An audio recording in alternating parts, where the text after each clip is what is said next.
It's the Real Estate Podcast, brought to you by ANZ Home Loans for financial well-beings. And chop off your own backyard and sell it to make some money to pay off your own home. Subdivision around there will cost you around about $20,000. But at the moment, if you chopped off a backyard in Elizabeth or Darwin Park, you're probably going to sell that block of land for around about $150,000. And so there's a big chunk off your mortgage. And that's probably not a bad idea for first home buyers. And that is Margaret Lomas on the Real Estate Breakfast, and we will be getting back to her in just a moment as we bring you another episode of the Property Insights, connecting you to the very best in real estate information right across Australia.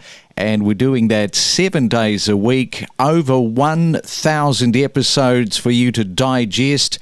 You can stream us anytime on iHeartRadio, Spotify, Apple Podcasts and Amazon.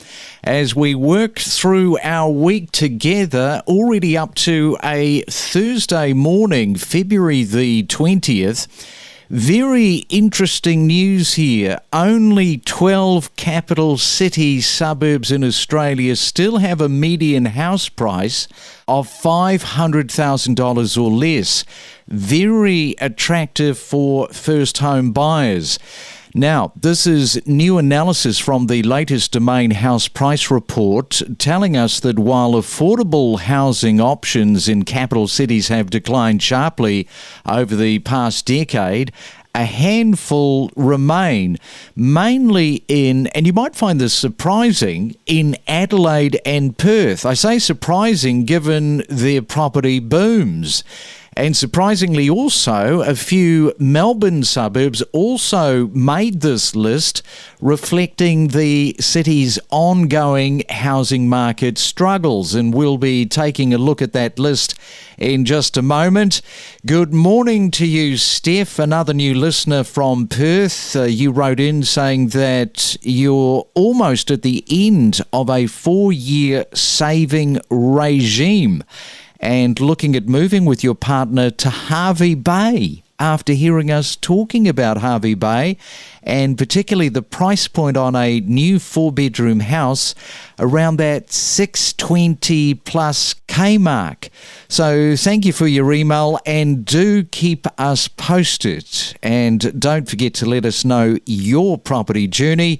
Our email address is myrealestatepodcast@gmail.com. Right, let's go to Sydney right now to catch up with Margaret Lomas from Destiny Solutions. A very good morning to you, Margaret, and for the very first time in 2025. Yeah, absolutely.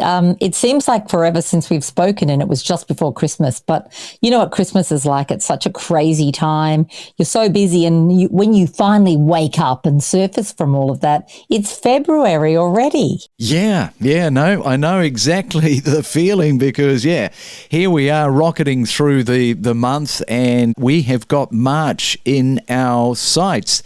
I want you to zero in, Margaret, on these 12 capital city suburbs. They're saying that, the median house price, $500,000 or less. You're going to spoil the party a little bit here. I know that you've been really excited about this segment and, happy to bring to your listeners information about where they can still buy in under $500,000. While these suburbs, in fact, you can buy into them under $500,000, the bad news is that all but 2 of them are not houses that you're buying. And there are quite a number of reasons why they report as houses. And I find this when I'm actually searching for properties in a lot of these areas. Many states have different terms to describe their housing. So let's take South Australia, for example. Under houses, when you're looking, you'll get mostly in the cheaper suburbs, those semi-detached. They call them masonettes in South Australia. We know them as duplexes. They're all freehold title. They all come with their own block of land around them, and you can do, what you will with that block of land if it's big enough. I've got some down there that I've been able to, cut off the backyard or further subdivide. but the house that you're buying is more than likely attached to the house next door, which puts then a limitation as to how much development you can do if that's what you want to do. Similarly, in WA, we're looking at mostly duplexes where, again, they are in fact either joined to a house behind them or next to them, or situated on a very small block on a duplex block. So sometimes you have to buy both. Sometimes that duplex block may have been further subdivided in more recent years. But if you're just talking about straight out houses in that list, the only two places where you're going to buy them is, interestingly enough, Melton South in Victoria and Midland in WA. Wow. So that is very interesting to know just about the terminology. And most people, they read these sorts of reports and just take it for granted that we are talking about houses, but not necessarily the case. Well, let's have a look at Melton then, because this is located 30 k's from Melbourne CBD. We've spoken about Melton on the podcast before because it does remain one of the most affordable suburbs in the city of Melbourne, with a median house price, they are saying 465 grand. Buyers in this price range can secure a small home, or they do say a townhouse here, Margaret, making it an attractive option for first home buyers. And look, it definitely is an attractive option for first home buyers. Lots of talk about more infrastructure being taken out that way. Already a significant amount of road infrastructure, albeit in Melbourne, a lot of people fondly refer to their freeways as car parks during peak hour times because there's really not enough yet for the burgeoning population growth out in those western suburbs. Most likely, as you've said, a small house, it'll be an older home. So Melton first began being developed probably a little over 30 to 40 years ago, and then more significantly developed around about 20 to 25 years ago. What we did see happen at that time, interestingly enough, is that the borders of the Melton Shire was expanded. The government secured an extra 4,000 hectares. It was actually 7,000 hectares of land, with 4,000 hectares of it being able to be developed. And what that suddenly did is it applied all of this extra land and diluted the market down.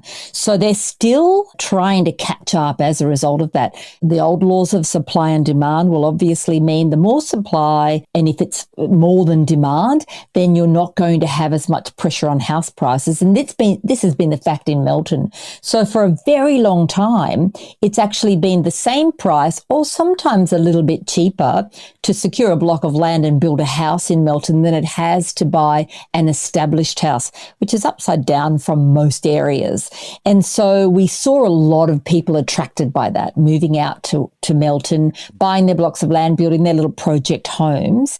And now we're finally starting to see that come to an end, and there's not as much land available, but we still are seeing house prices well under the 500,000. I found a couple in the early 400s as well, and you're going to get roughly about a 4 to 5% yield on them.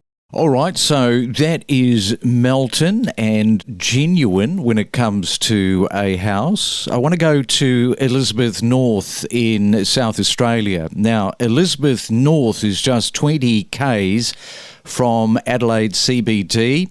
Offers some of the most budget-friendly, now they say, housing options in the city, with a median house price of 451, which I know that you're going to dispute that. But later in the way they've reported this, they've said with a $450,000 budget, buyers can typically secure a semi-detached home on 5 to 800 square metres of land. So a little bit of different signalling going on there, Margaret. Absolutely. Now, I'm going to just bunch a couple here together because for all intents and purposes, they're the same local shire, they're neighbouring suburbs. So we have Elizabeth North, We have Darwin Park, both of which I own property in, and we have Elizabeth Downs and Elizabeth South. Darwin Park has just edged slightly ahead of Elizabeth. Could be because Elizabeth still has quite a crime and drug problem there. Give you an example. I'm developing a house that I've got down there at the moment, and it only sat vacant for a couple of weeks, and next minute it had been robbed and all the copper wiring stripped out of the air conditioners and taps broken off and all that sort of thing. So there's quite a lot of crime. I guess that's Australia at the moment if you watch the news enough. But what you can secure there for this price is only a semi-detached. That semi-detached will more than likely be attached to the house next door, which is what I have going on with the one I'm trying to develop right now. And if you want to pull that down to rebuild, it's a significant problem when you've got a party wall there. A lot of them will be on big blocks, and I know for a fact that the local council is looking at really being able to get some infill development there. So they're allowing you to go a little bit outside of policy with some of that subdivision if you're an investor and that's what you're after. As a first home buyer, it could even give you an opportunity to buy one of these properties that is semi-detached and chop off your own backyard and sell it to make some money to pay off your own home. So subdivision around there will cost you around about 20,000, maybe 25,000. But at the moment, if you chopped off a backyard in Elizabeth or Darwin Park, you're probably going to sell that block of land for around about 150,000. And so there's a big chunk off your mortgage. And that's probably not a bad idea for first home buyers. You're not going to get a freestanding house for under about 570 to 620 in those areas. Okay, so that's really great intel. Let's go to Queensland right now, to this suburb of Woodridge. Despite Brisbane surpassing the $1 million median house price mark, Woodridge remains one of only two suburbs with a median house price under $500,000 at $495,000. Once again, you've got to look at the language, the way that they're saying a median house price of under $500,000, because at $495,000, buyers will primarily find townhouses as freestanding houses in the area. I think they're saying houses in the area closer to 700,000. So that kind of sort of paints more of the picture that you're painting. Exactly. I own property also in Woodridge, and it's a townhouse. Woodridge is very townhouse heavy. There was a lot of development there around about 30 years ago. So the townhouses were built in the 80s, some of them in the late 70s. Many of them have been renovated, so they're quite nice. They're generally in reasonably large blocks, but because of its proximity really close to a station that goes directly into Brisbane on express trains, it started then to attract younger people who were semi-professionals working back in the city because of the fact that it's quite well priced.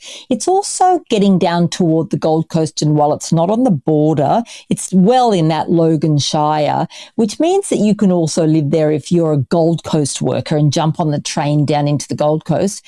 And certainly there's plenty of services in and around Woodridge with really big home centres, lots and lots of big shopping centres, and everything that you need you can get just by living in Woodridge. But as you say, it's going to be a townhouse that you buy, absolutely, or a unit. It isn't going to be a house, and you're going to be looking around the $600,000 or $700,000 mark if you want a freestanding house in Woodridge. Well, there you go, first home buyers. There's some great information from Margaret. She's talking from experience because, of course, these areas form part of her portfolio.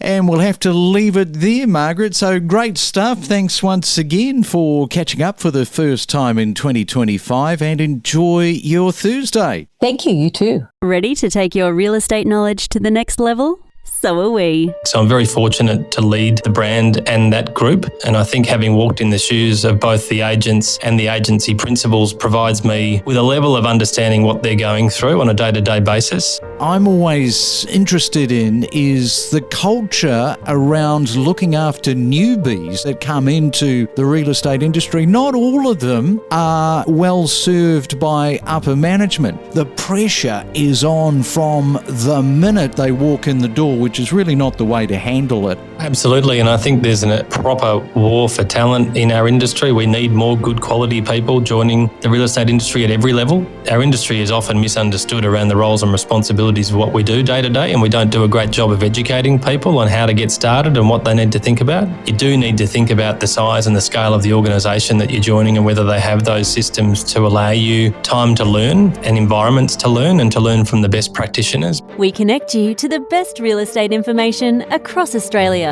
The Real Estate Podcast.